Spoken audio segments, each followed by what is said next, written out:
یہ واقعہ ہے مشہور محدث اور فقیہ امام مالک رحمہ اللہ کا، جو مدینہ منورہ میں رہتے تھے اور جن کی کتاب موطا امام مالک اسلامی تاریخ کی پہلی مستند حدیث کی کتابوں میں شمار ہوتی ہے۔ امام مالک رحمہ اللہ سارا سال علم حدیث پڑھاتے تھے۔ ان کے حلقہ درس میں دور دور سے طلباء آتے تھے۔ لوگ سوال کرتے، مسائل پوچھتے اور وہ نہایت وقار اور سنجیدگی سے جواب دیتے۔ لیکن جیسے ہی رمضان کا چاند نظر آتا، ایک عجیب تبدیلی آ جاتی۔ انہوں نے اپنے شاگردوں سے کہا، اب حدیث اور فقہ کا درس بند کر دو، یہ قرآن کا مہینہ ہے۔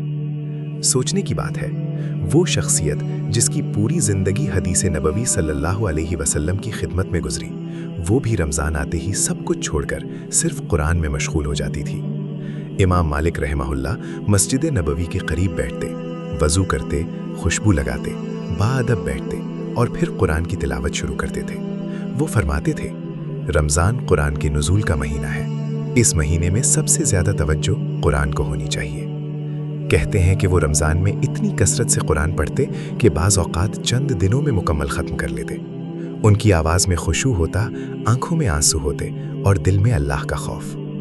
ایک شاگرد نے پوچھا، استاد محترم، کیا علم سکھانا بھی تو نیکی ہے؟ پھر رمضان میں کیوں روک دیتے ہیں؟ امام مالک نے فرمایا، ہر نیکی کی اپنی گھڑی ہوتی ہے اور رمضان قرآن کی گھڑی ہے۔ جو شخص اس مہینے میں بھی قرآن سے نہ جڑ سکے، وہ کب جڑے گا؟ یہی وجہ ہے کہ وہ رمضان کو عام مہینوں جیسا نہیں سمجھتے تھے۔ ان کے لیے یہ مہینہ اللہ سے خاص تعلق بنانے کا مہینہ تھا۔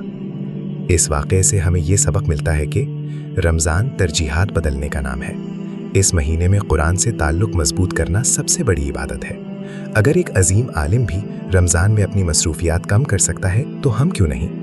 اصل کامیابی علم یا شہرت میں نہیں، بلکہ اللہ سے تعلق میں ہے۔ یہ واقعہ ہمیں یاد دلاتا ہے کہ رمضان صرف روزے رکھنے کا نام نہیں، بلکہ دل، زبان اور وقت کو قرآن کے لیے وقف کرنے کا نام ہے۔